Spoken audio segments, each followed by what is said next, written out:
Hi, everybody. My voice is terrible. You got that already. Mackenzie's here. We're going to be reading some scary stories off of an app she has, so enjoy.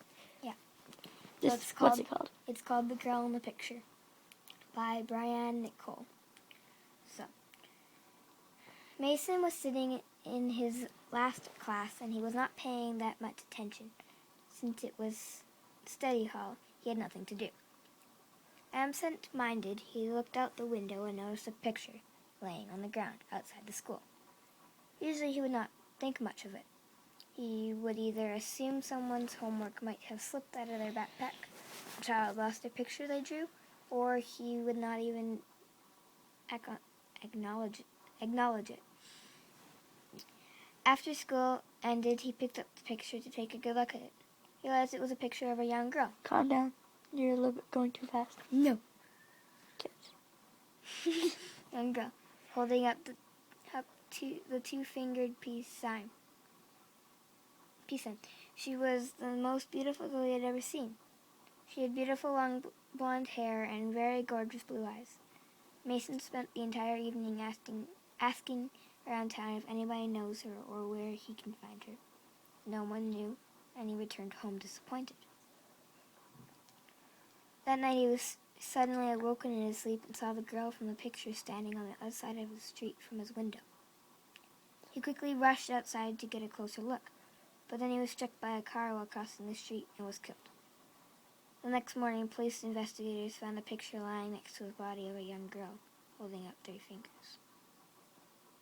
3? That's 3 fingers. And it was the 2 fingers before. Yeah. It's creepy. So is this how many people she's killed or what? Yeah. Probably. Continue. Do Continue. you want me to read another one?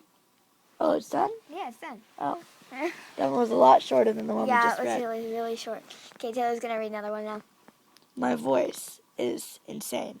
I probably sound like a boy in this. As you click the ugly boy. No. Here. The face in the picture. Pictures. Very creepy. I had a best friend named Courtney. Her boyfriend's name was Jonathan. Both Courtney and Jonathan liked to explore abandoned houses. Do you have water I can drink? No. Oh my god. Okay, let me read it. Yes, please. Okay. Thank you. So let me start over. Yes. Let me start over for her. I had a best friend named Courtney. Her boyfriend's name was Jonathan. Both Courtney and Jonathan liked to explore abandoned houses, mostly because she was really into photography, and an old creepy house had one of the best settings for a photo shoot in her opinion. Jonathan wasn't always very excited about entering some scary, torn-up building, but he loved her and liked to make her happy, so he always went with her. Courtney also had a pretty terrifying secret. Her house had been built upon an Indian burial ground. Her father and his entire family were rich, so he was able to build a massive house. Her parents' room was on one end, and her room was on the opposite. They were so far apart, someone could scream as hard as they could, and you could barely hear it from the other side. There were some nights when Courtney would be awoken up in the early, dark hours of the morning by violent banging noises, like someone was stomping and running as fast as they could up and down the hallway in her front room. Sometimes it was accompanied by a loud scratching on the door. One of the worst times, she had a nightmare about a man burning 2 women alive after carving out her eyes, and when she woke up, there was deep burning scratches all down her leg. Warning, this could be very, very, very Bloody and violent. Yes. There were deep burning scratches all down her leg. Her cat that used to sleep with her would suddenly jump up and hiss in the darkness in the corners of her room, and her son would stare past her and laugh or cry at nothing at all. Courtney was convinced she was haunted, because no one else in the house ever experienced anything out of normal. Courtney and Jonathan liked to drink with me and my own boyfriend on the weekends.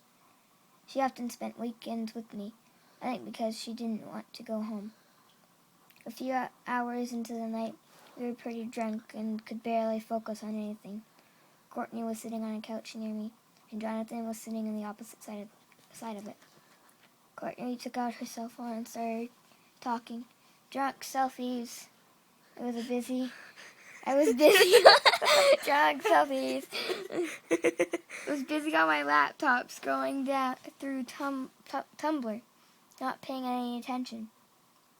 Suddenly she screamed and jumped up, blabbing incoherently about her phone. Jonathan, my boyfriend and I asked her what is going on, and she showed each of us. In one of the pictures, there was a blurry face coming out of the darkness just behind her shoulder. It didn't appear that it was attached to a body. We were all extremely startled to see it. It was clear as day, as if someone had just stood behind her to mess up her picture, and it seemed oddly familiar, but no one could put their finger on it. Oh, God. This one's a long one. You might want to plug your phone in, Taylor, because it's about to die. Oh, okay. I can do that. Okay. Chords, words. I wasn't exactly the believe in ghosts type, so I tried to convince her that it was all just a trick of the camera. Wouldn't they still be drunk? Yes. Okay, these are stories just made up by people.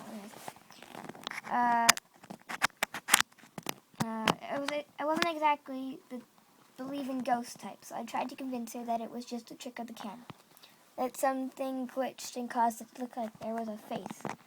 So, in an attempt to calm her fears, we all tried to duplicate the image. But after nearly 50 shots, multiple lighting changes, and everyone trying it, the image remained unique.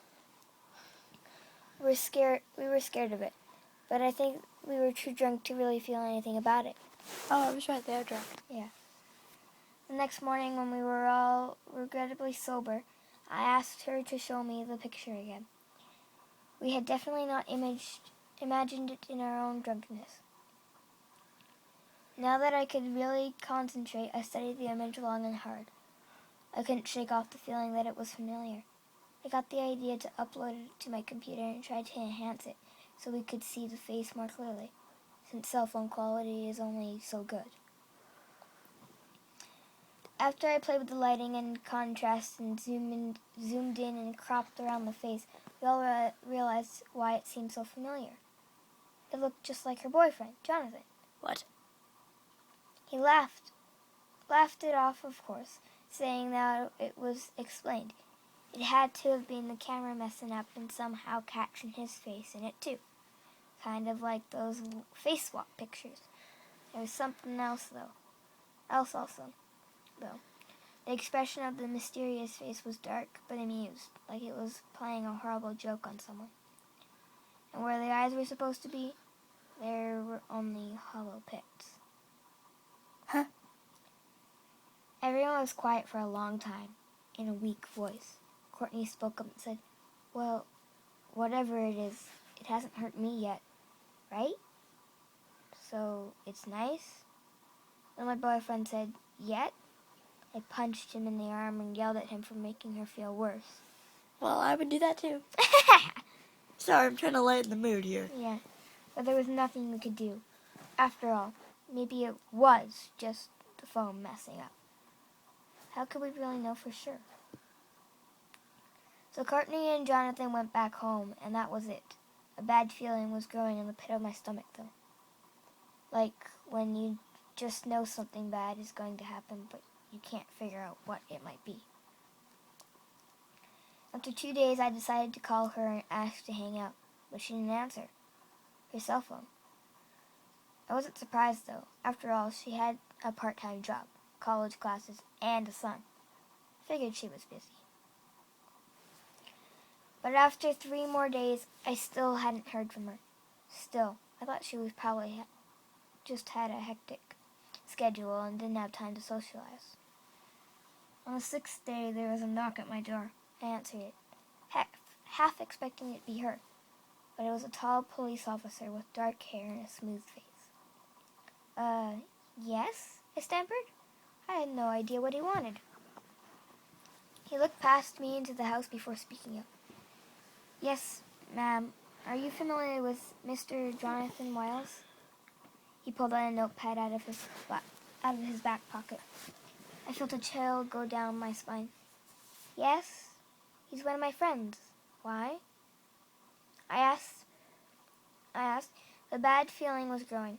I knew that whatever he was about to say wouldn't be good.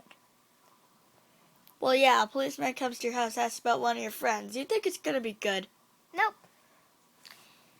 Ma'am, he was found murdered in an abandoned house just off the highway in a small wooded area. I'd like to ask you some questions. From what I've told, this was the last place he was seen. His girlfriend has gone missing. He fixed me with a stare like he thought for sure I knew what had happened.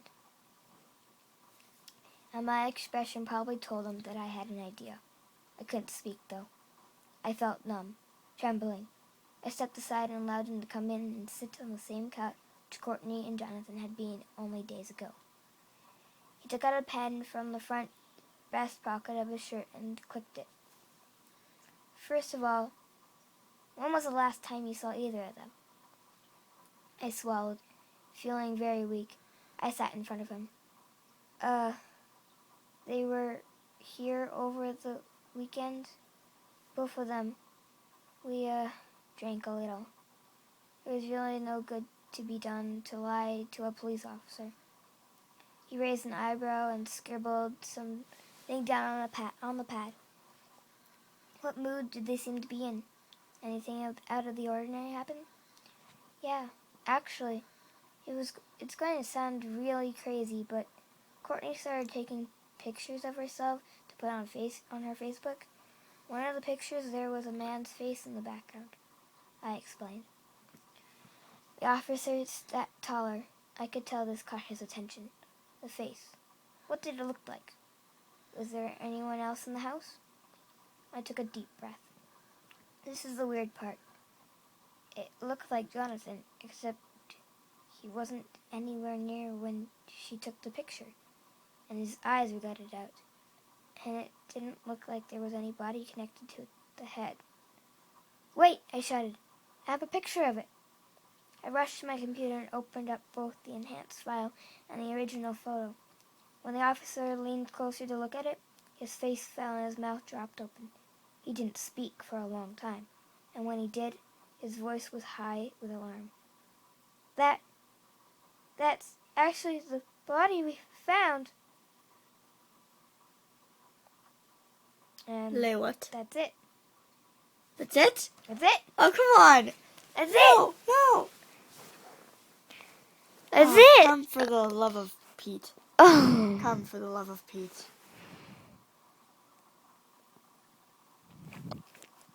Okay, guys, this is a real story. You can see the actual image right here. What? There's an actual image? Oh, yeah. They have it. Click it, click it, click I it. can't. You don't have a link thing on here. Aw. Oh, my God. Okay, well, I'll find the picture later. Oh, my God. Oh, my God. Okay. That is, like, crazy. Okay, how about... Okay, we have time for one more story, don't we? I believe so, as long as it's short. Your voice is horrible. Hey, it's not as bad as it was. Still. What the heck? Okay, Alone in the Dark. I didn't mean to, but apparently my finger wants me to read this one. Okay. Okay. Hey, my name is Vinny. I'm 15 years old and I live in Erie, PA. I don't know what that stands for. It's probably a state. Nothing scary really ever happens to me, except for a few nights ago. I haven't slept good since the incident. This is the only way I feel like I can relieve some of the fear, to tell you my story. Well, anyway, like I said, it was a few nights ago, July 11th, 2005. I was dead tired because I had just gone seeing my girlfriend all day, so I decided to hit the sack a little earlier than normal. Everything was routine for me as usual. I brushed my teeth and washed up and went into my room, shut my lights off, closed my door, and got into bed. I was only asleep for about 2.5 hours when I woke up out of a dead sleep. My room looked hazy, but